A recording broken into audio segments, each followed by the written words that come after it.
Good morning. आज हम पढ़ेंगे कक्षा 9वीं की दूसरी इकाई का पाठ नंबर 6 सागर और मेघ। ये हमारे आज के लेखक हैं राय कृष्णदास जी। इनका परिचय है कि इनका जन्म हुआ है 13 नवंबर 1882 वाराणसी उत्तर प्रदेश में और इनकी मौत हुई है 1985 में। आज के पाठ में हमारे लेखक का मानना है कि इंसान को कभी भी अपने गुणों पर अहंकार नहीं करना चाहिए और यह स्पष्ट करते हुए सभी को विनम्र रहने की शिक्षा प्रदान की। उनका मानना है लोगों को बड़ा दिल रखना चाहिए और कभी भी अपने गुणों पे हमें इतराना नहीं चाहिए। आइए पाठ शुरू करते हैं। आज के पाठ में दो मुख्य पात्र हैं, सागर और मेघ। सागर, मेरे हृदय में मोती भरे हैं। तो सागर कहता है मेघ से कि मेरे हृदय में तो मोती भरे हैं। मेघ, हाँ, वही मोती जिनके कारण मेरी बूंदे हैं। सागर, हाँ, वही बारी, बारी यानी कि जल, जो मुझसे हरण किया जाता है। हरण यानी कि छीनना, चोरी का गर्व। मेघ, हाँ हाँ वही, जिसको मुझसे पाकर बरसात की उमड़ी नदियां, उमड़ी का अर्थ होता है जमुना, नदियां तुम्हें भरती हैं। तो यहाँ बताया गया है कि सागर और मेघ दोनों ही आपस में एक दूसरे को नीचा दिखाने की कोशिश करते हैं। सागर कहता है कि उसके हृदय में मोती है, यानी वो जो बूंदे होती है पानी की, उसे वो मोती मान रहा है। जैसे आप चित्र में देख रहे हो कि ये जो चमक रहा है बूंदे, इसे सागर अपना मोती मानता है। तो मेघ क्या कहता है?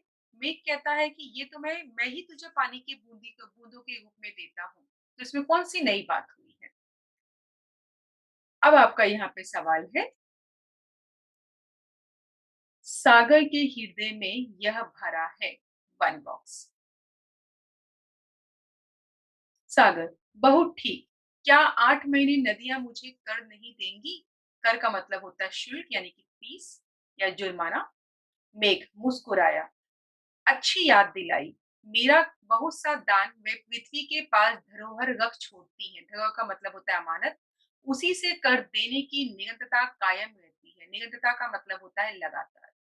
तो सागर का मानना है कि 8 महीने नदियां उसे कर नहीं देंगी। मतलब नदियां अपना पानी सागर को देती है तो कोई एहसान नहीं करती, ऐसे सागर कहता है। सागर, वाष्पमय शरीर। सागर का मानना है जो हमारा मेघ है वो वाष्पमय शरीर है, यानी कि वाष्प से बना हुआ है। क्या बढ़ बढ़कर बातें करता है, अंत को तुझे गिरकर मिट्टी में मिलना पड़ेगा। तो वो मेघ को नीचा दिखाते हुए कहता है कि तेरे पास तो अपना खुद का शरीर भी नहीं है, तुझे तो धरती पर ही आकर मिट्टी में मिलना पड़ता है। मेघ, खार की खान। मेघ भी कम नहीं है, वो सागर को खार की खान कहता है। संसार भर के दुष्ट, दुष्ट यानी कि बुरा इंसान, पृथ्वी के विकार, विकार का मतलब होता है रोग यानी बीमारी, तुझे मैं शुद्ध और मिष्ट बनाकर, मिष्ट यानी कि मीठा, उच्चतम स्थान देता हूँ। फिर तुझे अमृतवारी धारा से, अमृतवारी का मतलब होता है अमृत जल से तृप्त और शीतल करता हूँ। उसी का यह फल है। देखिए, फिर से दोनों में झगड़ा, दोनों एक दूसरे को नीचा दिखाते हैं। हमारा जो सागर है वो मेघ से कहता है कि अरे तेरे पास तो अपना शरीर भी नहीं है, तू क्या है, वाष्पीकरण से बना हुआ है और तू क्यों घमंड कर रहा है। ये देखिए, तो वही हमारा मेघ भी शांत नहीं रहता। वो सागर को कहता है तू तो भाई क्या है, खान की खार। आप अक्सर देखते होंगे जहाँ भी अ, पानी पाया जाता है, खासकर समंदर, तो समंदर के किनारे इस तरह से उसके पानी से नमक बनाने की क्रिया होती है। तो मेघ ने सागर को यहाँ पर खान की खार बोला है कि भाई तू तो नमक का पूरा भंडार है और मैं ही तुझे क्या देता हूँ, अमृत वारी देता हूँ, जिससे तू क्या होता है, तृप्त और शीतल होता है। अगर मैं ना रहूं तो तू शांत और ठंडा कभी ना हो। यहाँ आपका सवाल है, मेघ अमृतवारी धारा से सागर को यह करता है। To box. सागर क्या जवाब देता है? हाँ हाँ, दूसरे की करतूत पर गर्व, करतूत यानी कर्म, सूर्य का यश अपने पल्ले। मेघ अट्ठास करता है, अट्ठास यानी कि जोर की हंसी। क्यों? मैं 4 महीने सूर्य को विश्राम जो देता हूँ वह उसी के विनियम, विनियम का मतलब होता है आदान प्रदान या बदले में, यह करता है। उसका यह कर्म मेरी संपत्ति है, वह तो बदले में केवल विश्राम का भागी है, भागी यानी कि हिस्सेदार। सागर, और मैं जो तुम्हें रोज विश्राम देता हूँ, मेघ, उसके बदले तो वह तेरा जल शोषण करता है। देखिए, अब वापस दोनों का तू-तू मैं-मैं शुरू हो गया, एक दूसरे को नीचा दिखाना। यहाँ पे सागर कहता है कि दूसरे की करतूत अपने यश, यानी कि सूर्य का यश अपने पल्ले। तो सागर का मानना है कि अगर सूर्य नहीं होता, देखिए आप इस चित्र में देख सकते हैं कि किस तरह से सूर्य सागर का जल खींचकर बादलों तक पहुँचाता है, मेघ तक पहुँचाता है। तो सूर्य का मानना है कि मेघ की हेल्प कौन करता है? तो सूर्य करता है। तो मेघ यहाँ पर क्या कहता है कि वो इसके बदले 4 महीने सूर्य को आराम देता है जब बारिश का महीना होता है। सागर और वो उसे सागर क्या कहता है? वो सूर्य को रात के समय विश्राम देता है। तो मेघ क्या कहता है? उसके बदले तो वह तेरा जल शोषण करता है। तो मेघ कहता है कि सागर जो रोज रात को उसे आराम देता है, इसीलिए दिन में वो क्या करता है, सागर का जो जल है वो खींच कर उस तक पहुँचाता है। तो यहाँ पे बताया गया है कि अगर सूर्य नहीं होता, तो सागर का जल मेघ तक नहीं पहुँचता और मेघ फिर से बारिश रूपी जो पानी है, वो धरती तक नहीं पहुँचा पाते। अब यहाँ पे आपका सवाल है, सागर का पानी ये मेघ तक पहुँचाता है 1 बॉक्स। सागर, चाहे कुछ भी हो जाए, मैं निज व्रत नहीं छोड़ता। निज मतलब खुद का, व्रत यानी उपवास। मैं सदैव अपना कर्म करता हूँ और अन्यों से भी कराता हूँ। तो सागर का मानना है कि उसने कसम खाई है अपने आप से कि वो अपना कर्म करेगा और वो दूसरों से भी कर्म करवाता है। मेघ इठलाकर, धन्य रे बढ़ती, मानो श्रद्धा पूर्वक तू सूर्य को वह दान देता है। क्या तेरा जल वो हठात नहीं हटता? हठात यानी जबरदस्ती। तो मेघ का मानना है कि ना, तू अपना पानी अपनी इच्छा से सूर्य को नहीं देता, वो तो जबरदस्ती तेरा पानी सूर्य तुझसे खींच लेता है। सागर, गंभीरता से और वाड़ो, वाड़ो का मतलब होता है समुद्र के अंदर की आग। और वाड़ो जो मुझे नित्य जलाया करता है, तो भी मैं उसे छाती से लगाए रहता हूँ, तनिक उस पर तो ध्यान दो। तो समुद्र का मानना है कि उसके अंदर बहुत सारी अंदर ज्वालाएँ हैं, ज्वार-भाटाएँ आती रहती हैं, फिर भी वो उन गर्मी को सहन करता है। मेघ मुस्कुरा दिया, हाँ, उसमें तेरा और कुछ नहीं, शुद्ध स्वार्थ है, क्योंकि वह तुझे जो जलाया ना करे, तो तेरी मर्यादा ना रहे। तो मेघ यहाँ पे सूर्य को जवाब देता है कि अगर सूर्य तुझे ना जलाए अंदर से या ऊपर से, तो तू तेरी मर्यादा यानी कि सीमा में नहीं रहेगा और तू क्या करेगा? अपनी सीमा तोड़कर बाहर आ जाएगा और लोगों को नुकसान पहुंचाना शुरू हो जाएगा। यही कारण है कि कभी-कभी आंधी और तूफान आते हैं, क्योंकि जब सूर्य सागर का पानी कम लेता है या कम खींचता है और सागर में अंदर से बहुत ज़्यादा गर्मी पैदा हो जाती है और तूफान आने लगता है, तो सागर अपनी सीमा छोड़कर लोगों के इलाकों में पहुँच जाता है और वहाँ लोगों को नुकसान पहुँचाना शुरू कर देता है। ऐसा मेघ का मानना है। तो यहाँ पर मेघ सागर से कहता है कि तू कोई एहसान नहीं कर रहा है, सूर्य तुझ पे काबू करके बैठा है, इसीलिए तू अपनी मर्यादा में है, वरना तू तो कब का लोगों को नुकसान पहुँचा चुका होता।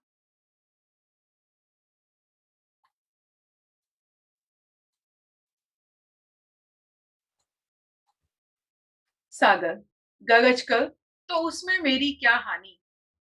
हाँ, प्रलय अवश्य हो जाए। प्रलय का मतलब होता है सर्वनाश। मेघ, एक सांस लेकर, आह! यह हिंसा वृत्ति और क्या, मर्यादा नाश का कोई साधारण बात है? तो मेघ जवाब देता है कि तू सर्वनाश जो करता है, इससे मर्यादा का नाश होता है, लोगों का नाश होता है, लोगों को नुकसान पहुँचता है। सागर, हो हुआ करे, मेरा आयास तो बढ़ जाएगा, आयास का मतलब होता है मेहनत। मेघ, आह! उस श्रृंखलता की इतनी बड़ाई, उच्च श्रृंखला का मतलब होता है बदतमीजी। तो सागर जो लोगों को नुकसान पहुँचाता है, इंसान को, जानवरों को, पेड़-पौधों को, तो जब मेघ उसकी गलती उसको याद दिलाता है, तो वो अपनी गलती यहाँ मानने को तैयार नहीं है। सागर, अपनी ओर तो देख, जो बादल धोकर आकाश भर में इधर से उधर मारा-मारा फिरता है। तो सागर का मानना है कि भाई तू मेरी तरफ मत देख, तू अपनी तरफ देख, तू तो बादल है और तेरा तो फिक्स ठिकाना भी नहीं है। तू तो आकाश में यहाँ-वहाँ सिर्फ मारा-मारा फिरता है। मेघ, धन्य तुम्हारा ज्ञान। मैं यदि सारे आकाश में घूम फिर के संसार का निरीक्षण ना करूं और जहां आवश्यकता हो जीवन दान ना करूं, तो रसा नीरस हो जाएगा। नीरस का मतलब होता है सूखा। उर्वरा से वंध्या हो जाएगा। वंध्या का मतलब होता है बंजर जमीन या सूखी जमीन। तो नीचे रहने वाला ऊपर रहने वालों के इस तत्व को क्या जाने। तो मेघ यहाँ जवाब देता है कि मैं बादल बनकर आकाश में मारा-मारा फिरता हूँ, क्योंकि अगर मैं एक जगह रहूँगा, तो कहाँ पानी चाहिए, वहाँ पानी पहुँच ही नहीं पाएगा। मैं इसीलिए आकाश में यहाँ-वहाँ घूमता हूँ, ताकि नीचे देखता रहता हूँ और जहाँ मुझे ज़मीन सूखी, बंजर दिखाई देती है, वहाँ मैं अपना जल बारिश के रूप में पहुँचा देता हूँ। सागर, यदि तू मेरे लिए ऊपर है, तो मैं तेरे लिए ऊपर हूँ, क्योंकि हम दोनों का आकाश एक है। तो सागर कहता है कि वो मेघ से ऊपर है और मेघ का मानना है कि वो सागर के ऊपर है। मेघ, हाँ, निसंदेह ऐसी दलील वही लोग करते हैं जिनके हृदय में कंकड़ पत्थर और शंख घोंगे भरे होते हैं। शंख घोंघे कीड़ों को कहा जाता है। ये देखिए, ये जो कीड़ा आप देख रहे हैं, इसी कीड़े को शंख-घोघे कहा गया है।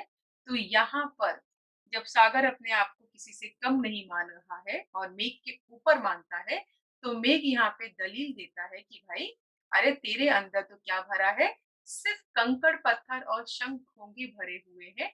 तू क्या जाने कि लोगों का भला करना क्या होता है। अब आपका यहाँ पे प्रश्न है, सागर के अंदर यह भरा हुआ है टू बॉक्स। सागर, बलिहारी तुम्हारी बुद्धि की, जो रत्नों को कंकड़ पत्थर और मोतियों को सीप घोंगे समझते हो। तो सागर जवाब देता है कि अरे तेरे पास तो दिमाग ही नहीं है। तू मेरे अंदर छिपे हुए रत्न यानी खजानों को कंकड़ पत्थर और मोतियों को सीप घोंगे समझ रहा है, तो तुम महा बेवकूफ है। ऐसा सागर मेघ को कहता है। मेघ, तुम्हारे भीतर रत्न बचे कहाँ है? तुम तो कंकड़ पत्थर को ही रत्न समझे हो। तो मेघ जवाब देते हैं कि अरे, वो एक ज़माना था जब तेरे अंदर रत्न हुआ करता था, लेकिन अब तो तेरे अंदर सिर्फ़ पत्थर और कंकड़ ही भरा हुआ है। सागर, और मनुष्य जो इन्हें निकालने के लिए नित्य इतना श्रम करता है, अपने प्राण खोता है। तो सागर मेरे को जवाब देता है कि अरे! ऐसे कैसे तुमने बोल दिया? मेरे अंदर तो आज भी खज़ाना भरा हुआ है और बहुत सारे गोताखोर मेरे अंदर आज भी आते हैं और खज़ानों को ढूँढने की कोशिश में लगे रहते हैं और कई तो अपने प्राण भी गँवा देते हैं। मेघ, वह स्पर्धा करने में मारे जाते हैं। तो मेघ का आंसर है कि बस कॉम्पिटिशन हो रहा है, स्पर्धा हो रहा है, देखा-देखी हो रहा है और उसी में वो लोग अपना जान दे देते हैं। यहाँ पे आपका प्रश्न है, मेघ के अनुसार सागर में अब यह नहीं बचा है, 1 बॉक्स।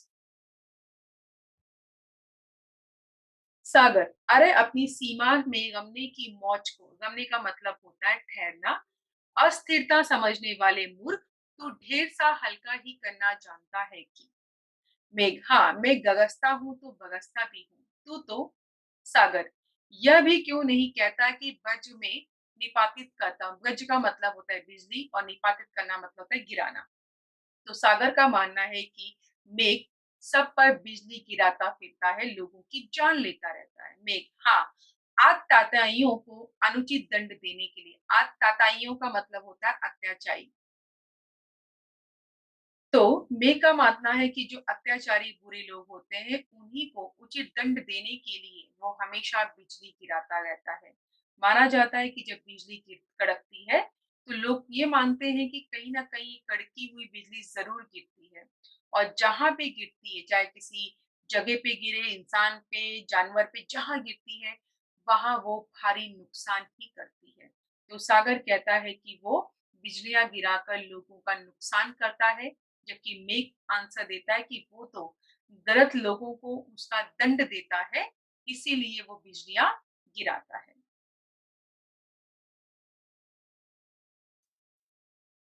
देखिए, बिजली गिरने से कैसे छत टूट गया है।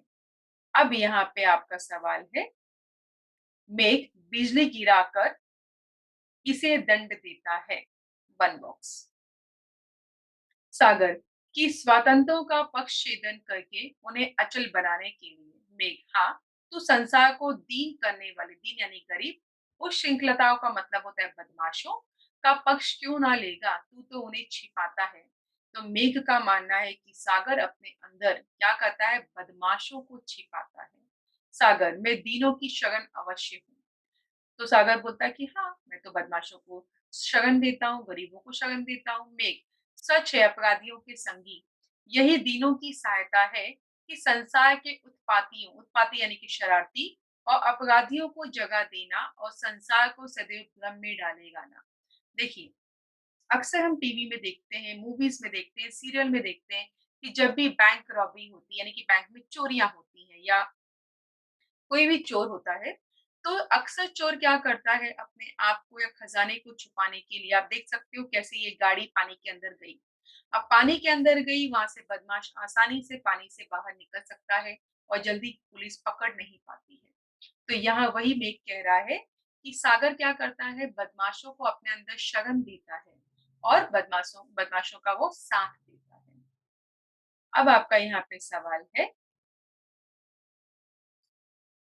सागर इन्हें शरण देता है। 1 बॉक्स। सागर दंड उतना ही होना चाहिए कि दंडित चेत जाए, उसे त्रास हो जाए।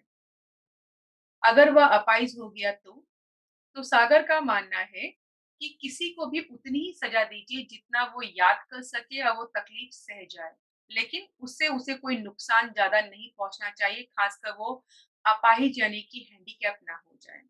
मेघ हाँ, यह भी कोई नीति है कि आतताई नित अपना सिर उठाना चाहे और शास्ता, शास्ता का मतलब होता है शासक, उसी की चिंता में नित शस्त्र लिए खड़ा रहे, अपने राज्य की कोई उन्नति न कर पावे। देखिए कैसा बोला गया है।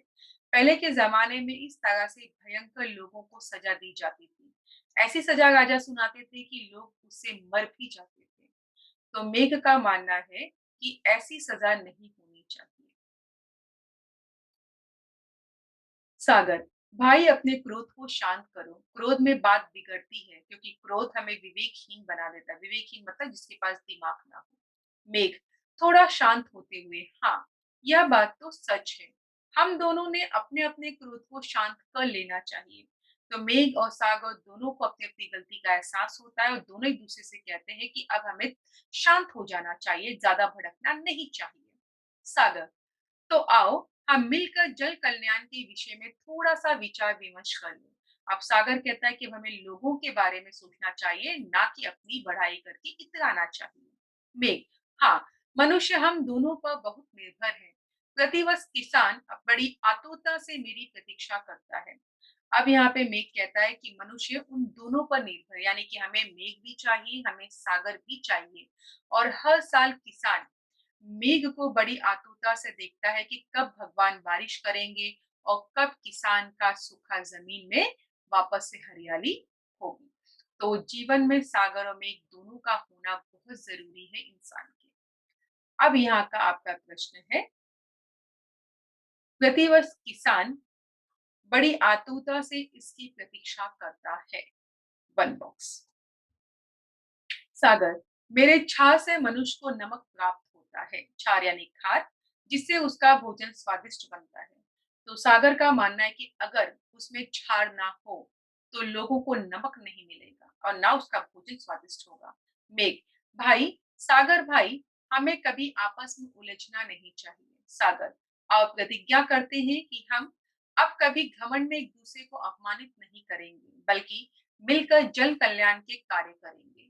मेघ, मैं नदियों को भर-भर तुम तक भेजूँगा। सागर, मैं सहर्ष, सहर्ष का मतलब होता है खुशी के साथ, उन्हें उपकार सहित ग्रहण करूँगा। देखिए, अंत में दोनों को अपनी गलती का एहसास होता है और सागर यहाँ कहता है कि अगर उसमें क्षार ना हो, यानी कि खार, अगर वो खार का खान ना कहलाए, तो लोग जो हम जैसे लोग जो भोजन को स्वादिष्ट बनाने के लिए नमक डालते हैं, तो ये नमक हमें प्राप्त नहीं होगा। वहीं मेघ कहता है कि वो नदियों को भर-भर के पानी देगा और वो नदियों को इस तरह से सागर में के पास भेजेगा ताकि सागर का पानी कभी ना सूखे। और लोगों का हमेशा भला हो सके। तो इस तरह आज के पाठ में हमने ये सीखा, जहाँ जीवन में मेघों का होना बहुत ज़रूरी है, वहीं सागर का भी होना उतना ही ज़रूरी है। जैसे सागर और मेघ अपने-अपने गुणों को लेकर एक-दूसरे के ऊपर आरोप लगा रहे थे और इतरा रहे थे, वैसे हम इंसानों को ये कर्म नहीं करना चाहिए। जिस इंसान के अंदर कोई भी चीज़ को लेके खूबी है, तो उसे अपना वो खूबी दूसरों के साथ बाँटना चाहिए, दूसरों को खूबी सिखाना चाहिए, ना कि अपने ऊपर घमंड करके दूसरों को नीचा दिखाना चाहिए। आइए प्रश्न उत्तर देखते हैं। दूसरे की करतूत पर गर्व करने वाला, यहाँ आपको जोड़ियाँ मिलाना है।